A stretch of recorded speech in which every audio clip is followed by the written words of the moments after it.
কিন্তু আল্লাহ রাব্বুল আলামিন কুরআনুল কারীমের একটা সূরা, একটা বিশেষ সূরা অবতীর্ণ করার সময় জিবরাইলকে আগেই মুহাম্মদ সাল্লাল্লাহু আলাইহি ওয়াসাল্লামের কাছে পাঠিয়ে দিয়েছে। তারপর আরেকজন বিশেষ ফেরেশতা দিয়ে ওই সূরাকে অবতীর্ণ করছে। জিবরাইল ওই সূরা নিয়ে আসেনি। জিবরাইল আগে মুহাম্মদ সাল্লাল্লাহু আলাইহি ওয়াসাল্লামের কাছে এসে মুহাম্মদ সাল্লাল্লাহু আলাইহি ওয়াসাল্লামকে প্রস্তুত করাচ্ছে। জিবরাইল মুহাম্মদ সাল্লাল্লাহু আলাইহি ওয়াসাল্লামকে প্রস্তুত করাচ্ছে কেন?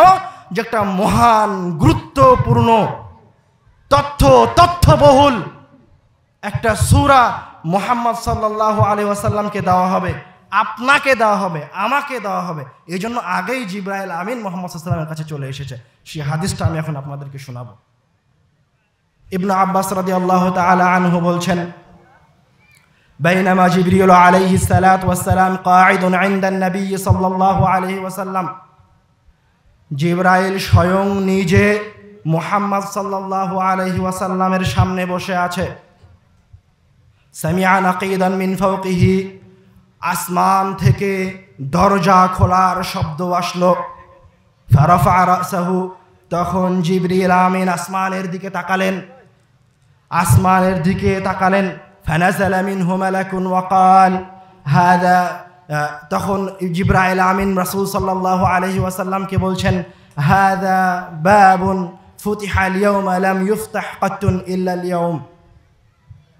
আল্লাহ রাব্বুল আলামিন যখন আসমানকে নির্মাণ করেন, তখন আসমানকে নির্মাণ করার সময় আল্লাহ রাব্বুল আলামিন আসমানে একটি দরজা বানিয়েছিলেন। যেই দরজাটা ইতিপূর্বে কোনোদিন খোলা হয়নি। একটা দরজা আল্লাহ রাব্বুল আলামিন আসমানে নির্মাণ করেছিলেন একটি বিশেষ কাজের জন্য, একটি বিশেষ সূরা আপনাকে দিবেন। তাই আল্লাহ আপনাকে কত ভালোবাসে দেখেন, আল্লাহ আপনার জন্য কি করছে দেখেন। আল্লাহ আপনার জন্য আসমানে একটা দরজা নির্মাণ করেছে, যেই দরজা শুধুমাত্র কার জন্য খোলা হচ্ছে? উম্মতে মুহাম্মাদের জন্য খোলা হচ্ছে। সুবহানাল্লাহ। তারপরে জিবরাইল আমিন বলছে, হাযা মালাকুন নাযালা আল-ইয়াওমা লাম ইয়ানজিল কাত্তুন ইল্লা আল-ইয়াওম। ওই দরজা দিয়ে একজন ফেরেশতা বের হয়ে আসলো। জিবরাইল আমিন মুহাম্মদ সাল্লাল্লাহু আলাইহি ওয়াসাল্লামকে বলছে, এই যে ফেরেশতা আজকে এই দরজা দিয়ে বের হয়ে আসলো জমিনে, ইতিপূর্বে কোনোদিন এই ফেরেশতা জমিনে অবতরণ করেনি। এই ফেরেশতা জমিনে অবতরণ করছে শুধুমাত্র একটি বিশেষ সূরা, একটি বিশেষ সুসংবাদ প্রদানের জন্য। ফাসাল্লামা ফাকাল আবশির বিনুরাইন। ফেরেশতা আসমান থেকে নেমে মুহাম্মদ সাল্লাল্লাহু আলাইহি ওয়াসাল্লামের কাছে এসে বলছেন, ইয়া মুহাম্মদ, হে মুহাম্মদ, আসসালামু আলাইকুম। মুহাম্মদ সাল্লাল্লাহু আলাইহি ওয়াসাল্লামকে ফেরেশতা সালাম দিয়ে বলছে, আবশির বিনুরাইনি উতিতাহুমা লাম ইউতাহুমা নাবিয়্যুন ক্বাবলাক।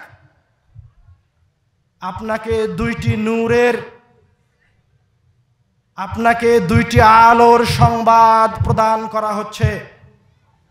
আপনাকে দুইটি সুসংবাদ প্রদান করা হচ্ছে। এমন দুইটি সুসংবাদ, যে সুসংবাদ আল্লাহ রাব্বুল আলামিন ইতিপূর্বে কোনো নবীকে প্রদান করেননি। যেই সুসংবাদ আল্লাহ রাব্বুল আলামিন ইতিপূর্বে কোনো উম্মাহকে প্রদান করেননি, উম্মতে মুহাম্মাদিকে আমাদেরকে প্রদান করেছেন। সেই দুটি নূর কি? ওই ফেরেশতা রাসূল সাল্লাল্লাহু আলাইহি ওয়াসাল্লামকে এবার সুসংবাদ দিচ্ছে। ওই দুইটি নূরের প্রথম নূর হচ্ছে ফাতিহাতুল কিতাব। আমি আপনি যেই সূরা 5 ওয়াক্ত সালাতে তেলাওয়াত করি, কিন্তু কোনোদিন ওই সূরা নিয়ে তাদাব্বুর করার চিন্তা ভাবনা বা ওই সূরা নিয়ে চিন্তা ভাবনা করা লাগবে এটা আমরা মনে করিনি। তার প্রথম সুসংবাদ হচ্ছে ওই সূরাতুল ফাতিহা। প্রথম সুসংবাদটা কি? প্রথম নূরটা কি? সূরাতুল ফাতিহা। আর দ্বিতীয় সুসংবাদ আপনার জন্য, সেটা হচ্ছে আল্লাহ রাব্বুল আলামিন আপনাকে সূরা বাকারার শেষ 2 আয়াত প্রদান করেছেন। তারপরে ওই ফেরেশতা রাসূল সাল্লাল্লাহু আলাইহি ওয়াসাল্লামকে বলছেন, এবার হচ্ছে আসল কথা। এত যে মর্যাদার সাথে এই দুইটি সূরাকে নিয়ে আসা হলো নির্দিষ্ট দরজা দিয়ে, নির্দিষ্ট ফেরেশতা দিয়ে। এবং এমন দুইটি সুসংবাদ, এমন 9টি আয়াত, কোরআনুল কারীমের এমন 9টি আয়াত যাকে আল্লাহ রাব্বুল আলামিন এর আগে কোনো নবীকে দেননি। তো ফেরেশতা বলছে এই 9টি আয়াত কি করতে পারে? বলছে এই 9টি আয়াতের কোনো অক্ষরও যদি আপনি পড়েন, কোনো শব্দও যদি আপনি খালেস নিয়তে পড়েন, তাহলে আল্লাহ রাব্বুল আলামিনের পক্ষ থেকে ওই অক্ষরটিকে কবুল করে নেওয়া হবে। এটা হচ্ছে কোরআনুল কারীমের মহত্ব, কোরআনুল কারীমের মর্যাদা। আমি আপনাদের সামনে আলোচনা লম্বা করব না, এখন আসি কোরআনুল কারীমের কিছু ফজিলতের দিকে। আমার আপনার মতো মানুষ কোরআনুল কারীম নিয়মিত পড়তে পারবে না। আপনাদের জন্য আল্লাহ রাব্বুল আলামিন অনুগ্রহ করে রাসূল সাল্লাল্লাহু আলাইহি ওয়াসাল্লাম আপনাদেরকে ভালোবেসে ছোট ছোট কিছু সূরা আপনাদের জন্য নির্ধারণ করে দিয়েছেন বড় বড় বিপদ থেকে বাঁচার জন্য। তার মাঝে আমি একটা ঘটনা আপনাকে বলি। রাসূল সাল্লাল্লাহু আলাইহি ওয়াসাল্লামের কথা দিয়েই শুরু করি। উকবা রাদিয়াল্লাহু তাআলা আনহু বলছেন, বাইনামা আসিরু মা'আন নবী সাল্লাল্লাহু আলাইহি ওয়াসাল্লাম বাইনাল জুহফাতি ওয়াল আবওয়া। উকবা রাদিয়াল্লাহু তাআলা আনহু একজন সাহাবী, উনি বলছে আমি রাসূল সাল্লাল্লাহু আলাইহি ওয়াসাল্লামের সাথে সফরে বের হয়েছি জুহফা এবং আবওয়া নামক দুইটি জায়গার মাঝামাঝিতে অবস্থান করেছি। যখন এই যে দুইটি জায়গার মাঝামাঝিতে অবস্থান করছি, ফাতাগাশাতহুম সাহাবাতুন, তখন তাদেরকে রাসূল সাল্লাল্লাহু আলাইহি ওয়াসাল্লামকে এবং এই উকবা এই সাহাবীকে প্রচণ্ড ঝড় ঘিরে ধরল এবং চতুর্দিক অন্ধকার হয়ে গেল।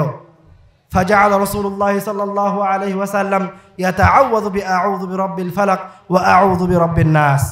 এই যে একটা ভয়ঙ্কর পরিবেশ সৃষ্টি হলো, চতুর্দিকে অন্ধকার হয়ে গেছে, জোরে ঝড় সৃষ্টি হয়েছে, তখন রাসূল সাল্লাল্লাহু আলাইহি ওয়াসাল্লাম আল্লাহ রাব্বুল আলামিনের নিকটে আশ্রয় প্রার্থনা করতে শুরু করলেন। কি বলে আশ্রয় প্রার্থনা করে শুরু করলেন? কুল আউযু বিরাব্বিল ফালাক সূরা দিয়ে আর কুল আউযু বিরাব্বিন নাস সূরা দিয়ে। আর রাসূল সাল্লাল্লাহু আলাইহি ওয়াসাল্লামের সাথে যে সাহাবী ছিল তাকে বলছেন, ইয়া উকবা তাআওয়াজ বিহিমা, হে উকবা তুমিও এই দুইটি সূরা তেলাওয়াত করে আল্লাহ রাব্বুল আলামিনের নিকটে বিপদ থেকে আশ্রয় প্রার্থনা করো। কেননা আল্লাহ রাব্বুল আলামিনের নিকটে বিপদ থেকে আশ্রয় পাওয়ার জন্য, দ্রুত আশ্রয় পাওয়ার জন্য এর চাইতে শক্তিশালী কোনো ইবাদত নেই, এর চাইতে শক্তিশালী কোনো সূরা নেই। তো আপনি যদি বিপদে পড়ি তো কি করব? সূরা ফালাক আর সূরা নাস তেলাওয়াত করব।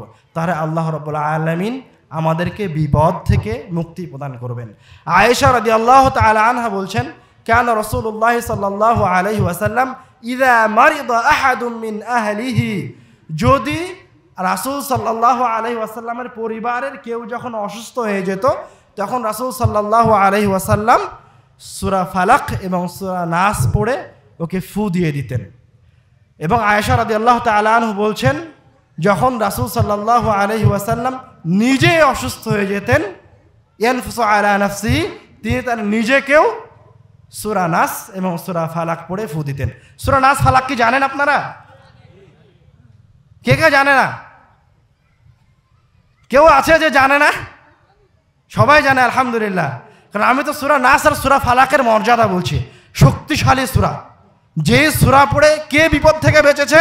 মুহাম্মদ সাল্লাল্লাহু আলাইহি ওয়াসাল্লাম বিপদ থেকে আশ্রয় যাচ্ছে আল্লাহর কাছে। তো আমাদেরকে জানতে হবে এই দুটো সূরা কি। এখন যদি বলেন আমি এই দুইটি সূরাই জানি না, তাহলে তো বিপদ। কুল আউযু বিরাব্বিল ফালাক মিন শাররি মা খালাক, এটা হচ্ছে সূরা ফালাক।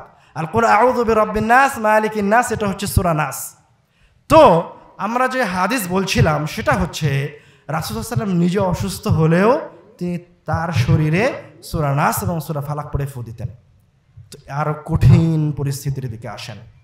আয়েশা রাদিয়াল্লাহু তাআলা আনহা বলছেন, রাসূল সাল্লাল্লাহু আলাইহি ওয়াসাল্লাম শেষবার যখন অসুস্থ হলেন, যেই অসুস্থ হওয়াতে রাসূল সাল্লাল্লাহু আলাইহি ওয়াসাল্লাম আর আরোগ্য লাভ করেননি, যেই অসুস্থতে রাসূল সাল্লাল্লাহু আলাইহি ওয়াসাল্লাম মৃত্যুবরণ করেছেন, সেই অসুস্থতে রাসূল সাল্লাল্লাহু আলাইহি ওয়াসাল্লাম এতটা অসুস্থ হয়ে গেছিলেন তিনি তার হাত নড়াতে পারতেন না।